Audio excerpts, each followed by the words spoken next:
My dear Boochhead friends, welcome to my very first vlog. And the reason I'm doing this is because I want to document the process of me getting my kombucha business up and running.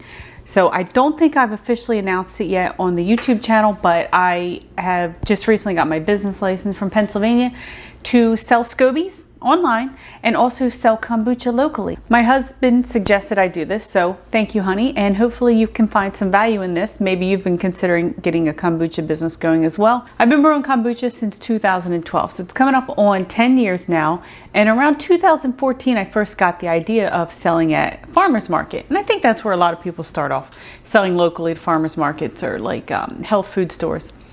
And I did a little bit of research, but I never took action as far as making phone calls. And wow, just wow. I'll get into that in a second. Because one of the things I came across was that kombucha has a very low alcohol content. And in America, if your alcohol content is over 0.5% ABV, which is, like I said, the alcohol content, it has something to do with the gravity, then your kombucha is considered alcohol, and then you're subject to a bunch of different taxes and regulations, which nobody wants to deal with that if you're not selling alcohol, right? Which I don't plan on selling hard kombucha. And then I have read something that you're still responsible for your kombucha once it leaves you. So if someone bought a bottle and left it in their car in July and it fermented and somehow the alcohol content went up, you're responsible for that. And I thought, wow, how do you prevent that from happening? So that right there is pretty much what stopped me from pursuing it, because I was like, man, I'm gonna have to pay all this money to get the alcohol levels tested, and it was so much I didn't know. It was the unknown and the fear of what if I go and spend all this time doing this research or setting this up and then I can't do it anyway. So that stopped me. Shame on me. No shame, actually, I take that back. There's no reason to shame anyone, including myself.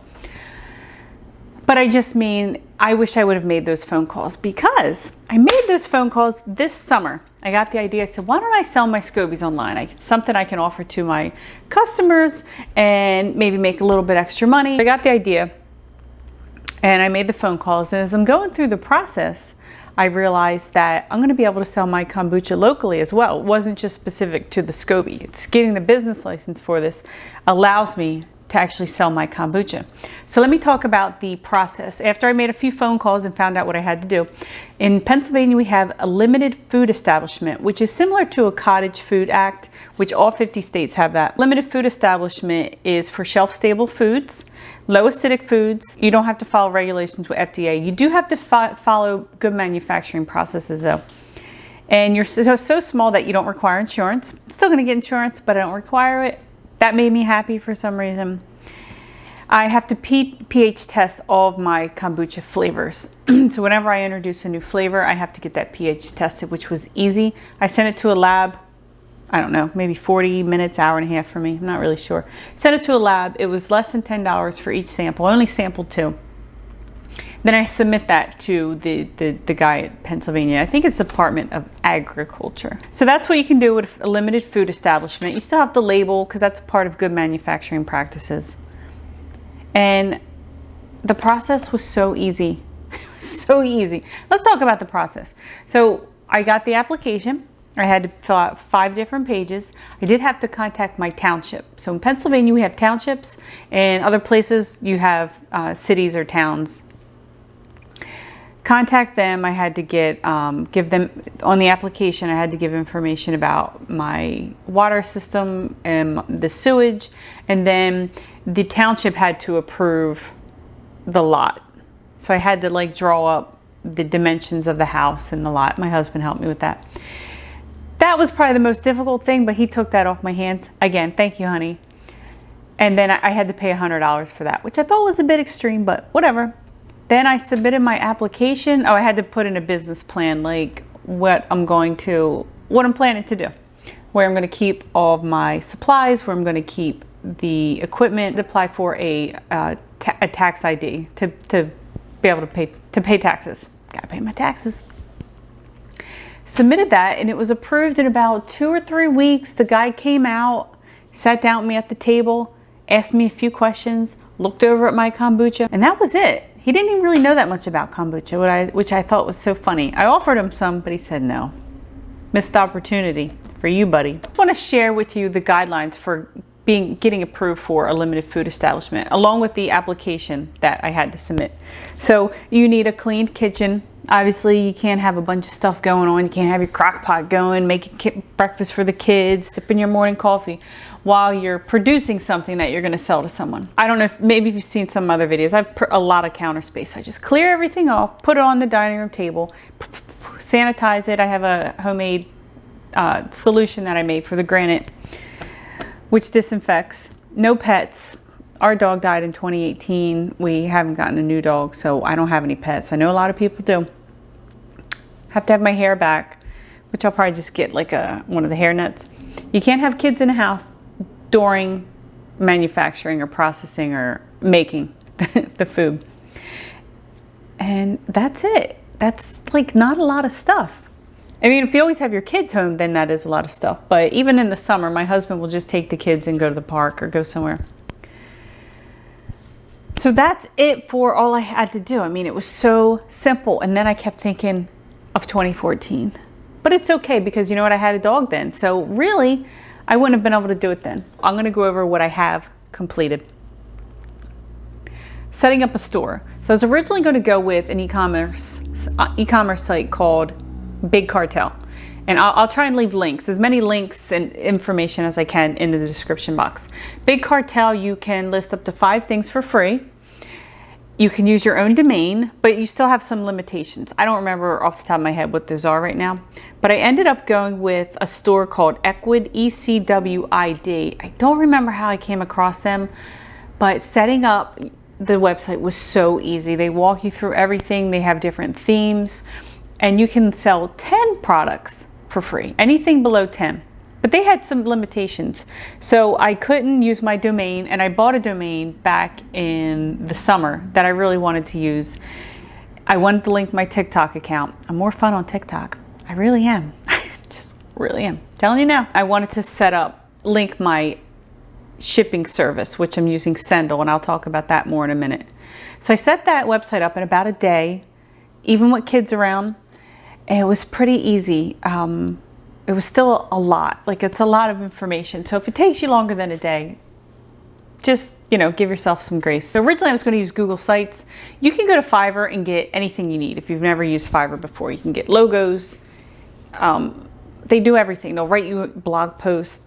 They'll edit your videos. So I was going to use someone from Fiverr to set up my Google Sites, and researching that because I wanted to understand it before I went and paid someone to do it. Because I was like, well, maybe I could do this myself. That's how I came across Ecwid. Google Sites is free. It has limitations because it's free, but it's free. I ordered my boxes off of Amazon, and I need to reorder some because the ones I got were too small. I made my first sale the other night, and as I'm packaging and I'm putting the box together, I was like, oh crap, it fit in there, it's snug. But I definitely want to get bigger boxes. I made thank you cards on Canva because I wanted, to thank my customers. And also I thought it would be a cool idea if they had like a little card that had recipes. Also what to do when you get your SCOBY. Because I don't want people to leave the SCOBY in the bag for a month or two. But here's what the cards look like. I did a front and back. The front has my social medias. The back has what to do when you get your SCOBY. A recipe for them to get started making their first batch, and then some second ferment flavor ideas. For my logo, I mentioned this, but I used someone on Fiverr. I highly recommend this person. I'll leave his link down below. I used him for a logo back in the summer. I was originally going to go with my company name is That Booch Life because I thought that was kind of cute. And then after I did everything, I was like, you know what? I even bought a domain, but it just didn't feel right. It felt masculine, too masculine for me, right? I'm definitely more feminine. So I went with Kombucha Bliss because I've always liked that name. Back in 2014, I said, if I ever get my own kombucha business, Kombucha Bliss. So he updated it. I'll show you my old logo. I still used it to make some t-shirts. My husband wears one all the time. And now let's talk about shipping. So like I said, I went with Sendle, but I also looked at GoShippo and USPS. So a lot of these, whatever e-commerce you have, you can integrate so that once you make an order, someone places an order and you go to process it, it will walk you through the steps of getting shipping. So all of my packages will be under £1. I'm gonna sell about a 4-ounce SCOBY with 8 ounces of starter tea. Definitely exactly 8 ounces of starter tea. The SCOBY, give or take a couple ounces, because it's hard to grow the exact same size every single time because it's a SCOBY and it's alive. But anyway, to give you an idea of the pricing, so for me to send a package with Sendle through the continental US, so that does include Alaska and Hawaii, it's $6.54. With Go Shippo, it's $7.22, and with the USPS, it starts at $8.70.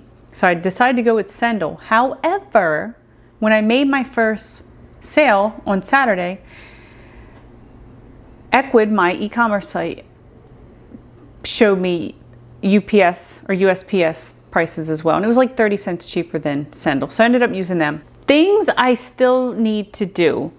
I need to order bigger boxes, which I don't think I've did yet. I want to create a blog, and I've been wanting to do this for a while anyway. I want a blog to go with the whole kombucha thing, because there's a lot of people that would prefer to read things instead of watching videos, right? Videos can be a little too much sometimes. So I want to create a blog. I've been putting that off because I want to do it right. I don't want it to look like it's from 2012, and I just want to maximize everything. That's the SCOBY part, selling the SCOBY part. Selling kombucha. This is what I want to do. I don't really want to box up a ton of 16-ounce bottles and sell it to stores yet. I would rather sell commercially, so sell to catering companies, bars, restaurants, maybe event planners, because I just think it would be easier to make 1, 2, 3, 4, 5 gallon, however much batches or gallons of kombucha instead of a lot of the 16-ounce ones. However, that being said, because I haven't started reaching out to places just yet, I have reached out to the places that would sell the smaller bottles, which I guess is pretty funny since that's not what I want to do. But whatever, you have to start somewhere. So today is Tuesday. Actually, today I'm going to stop by a local co-op in my town that sells homemade foods and see if they want to carry the kombucha. What I would like to do is sell half-gallon growlers, and then they can put orders in to where I fill those every week. I think that would be easier than the smaller bottles, but we'll see. That's where I'm at for now. That is the end of all the information I have, except for one thing. I just want to touch on this because I think it's important to know. I should probably do another video on it.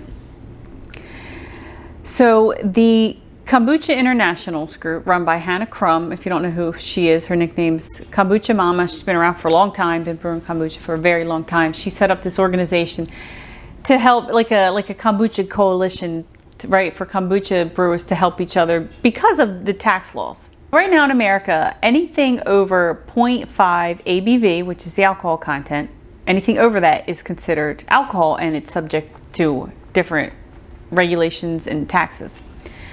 So the Kombucha Act, which was presented to whoever does that stuff, I don't know all my government stuff, all right, judge me if you want, was presented last March, I believe. I have not been able to find any updates. Kombucha Act stands for Keeping Our Manufacturers from Being Unfairly Taxed While Championing Health Act. And the goal is to change the allowable ABV, so the alcohol content, from 0.5 to 1.25.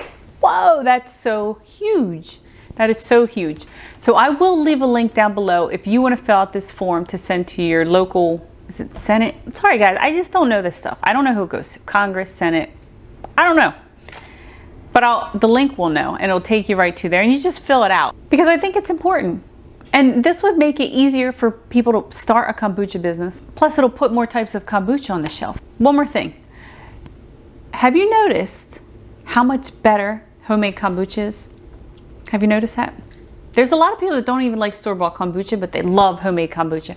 And one of the reasons is a lot of the kombucha is pasteurized because they have to do that to make sure that the alcohol content doesn't go over the allowable. There's also companies that will introduce a foreign microorganism, so like the bacteria, the yeast, that will keep the alcohol from going up. But that's the reason that the kombucha doesn't taste as good as the homemade. So if they increase the allowable to 1.25, that would give so much more room for great tasting kombucha. The world needs kombucha. So if you're thinking about starting a business or you've just been toying with the idea, I hope that you found some inspiration or some direction with this video. Hopefully I didn't babble too much or repeat myself. First vlog, guys. What do you expect, right? You got to start somewhere. You got to start somewhere, and you have to be willing to get uncomfortable, to make mistakes, but to get back up and do it again so that you can learn. I've already made mistakes doing this. I already made mistakes sending out my first SCOBY. That's okay. That's okay. If you need some help, drop me a comment. Let me know where you're at on your kombucha journey. I would love to know. And any feedback or whatever, just leave me a comment saying, "What's up, Liz?" That's all.